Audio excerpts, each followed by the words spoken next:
Yo, what's up guys, Teacher Paul over here, and today we are reacting to Canada. This video is about Canada having a very small population. Why is 80% of Canada empty?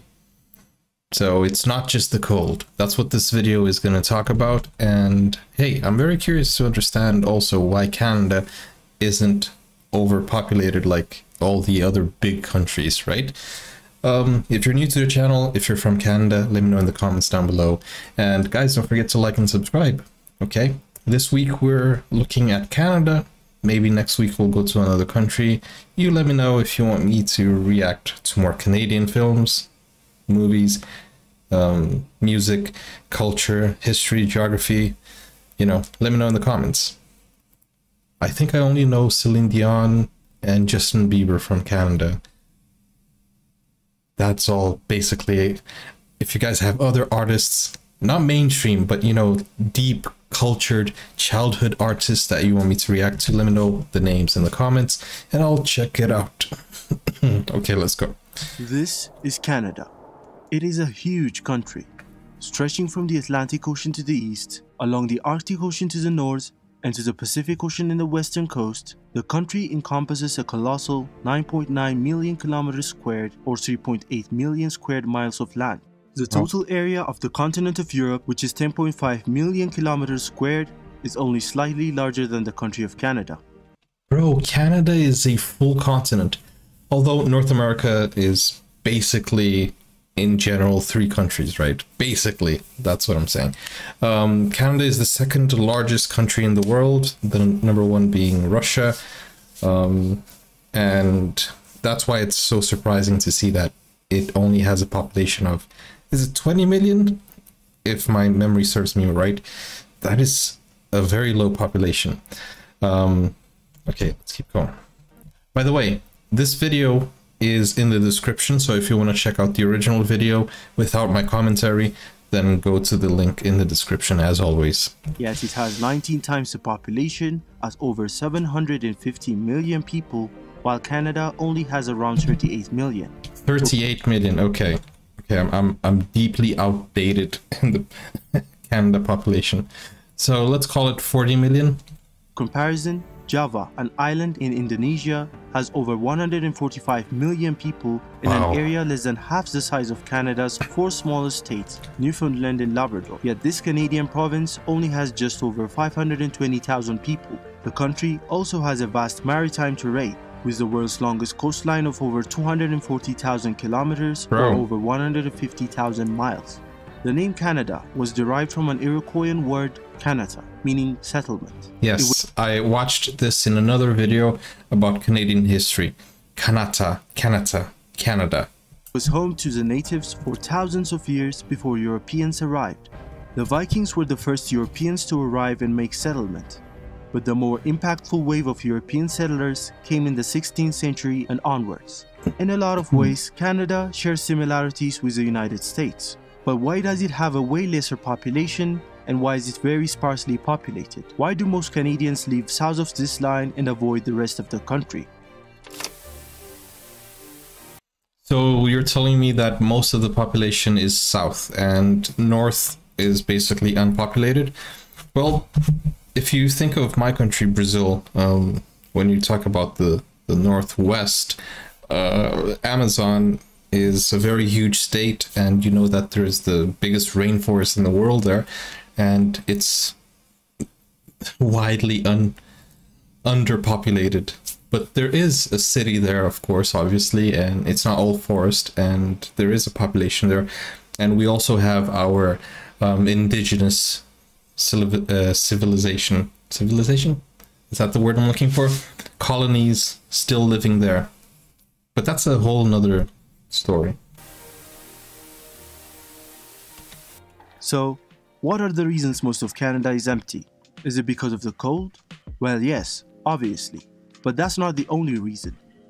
Temperatures throughout the winter are usually below or around 0 degrees Celsius, and they tend to linger between -5 and -15 degrees Celsius. It rarely gets below -20, but it does happen, especially in the northernmost provinces, where the average temperatures throughout the year is less than -20. Wait, you're telling me that there isn't -40? because I've been reading the comments and most of you guys have been saying, yo, Canada gets -40. So, you know, he's saying -20, it doesn't get less than that. I don't know. I think I've got to go to the comments and see what you guys are saying. But I've heard news of -40. That's insane. I mean, you can't live in -40, right? But that cannot be the only reason for the sparse settlement of Canada. I mean, look at some Russian settlements in the same latitude. They have much more people than Canada does. So we can assume it's not just the cold, because Russia is a very cold place itself. If not the cold, then what is it? Well, half of the country is covered by what's known as the Canadian Shield, which is a layer of exposed rock with soil not suitable for farming. And due to this arrangement, having a huge settlement in this region of the country was not sustainable, because without the ability to produce food, populations weren't able to thrive. That's why majority of the Canadian population lives near the border with the USA, because those areas aren't in the Canadian Shield, making large-scale farming possible.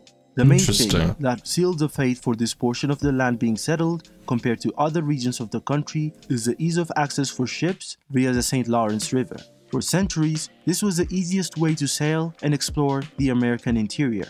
Consequently, this is where we find the major Canadian cities of Montreal and Toronto, which also explains why 60% of the population lives in the states of Ontario and Quebec. In fact, 50% of all Canadians live just south of this line.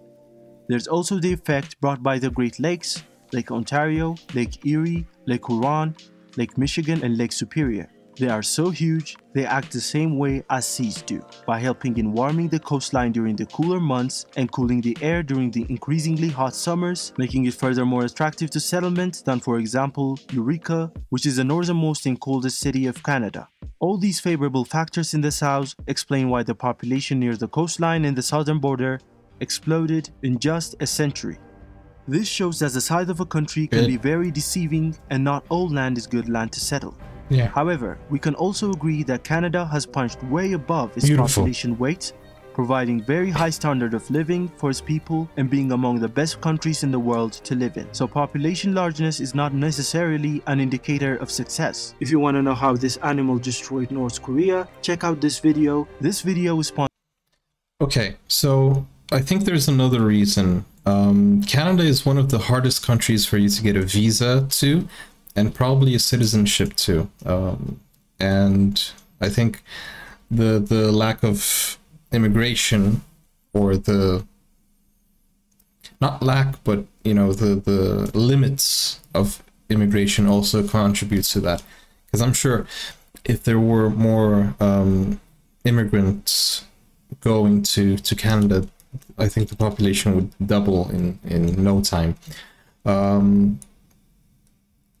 But with that said, I think nowadays maybe things are changing. I have no idea what the immigration status is right now, but I know that at least a few years ago, I think probably 8 years ago, I was trying to figure out if I would travel to Canada, Australia, UK, United States, and the visa process was like really hard for Australia and Canada. One of my students also wanted to travel to Canada. I tried helping her, but you know, there's a lot of restrictions in place. I don't know nowadays, but back then there were like a lot of things. In any case, that also contributes, I think. But it's very interesting to see that, you know, it's human nature, obviously. Not only human, it's every it's the way of the world. Every animal and every living being, they travel to places where there is food available. So basically the whole idea of the video is saying that Canada is mostly populated where the food is, so that, you know, they can live, which seems pretty obvious if you think about it. Anyways, guys, thank you for watching. I hope you enjoyed it. Let me know what I should react to next, whether it's, you know, music, movies, history, geography, whatever you want me to. Or if you want me to react to your country and you're not Canadian, let me know which country and let me know where to start. Thank you so much. Take care. Bye-bye.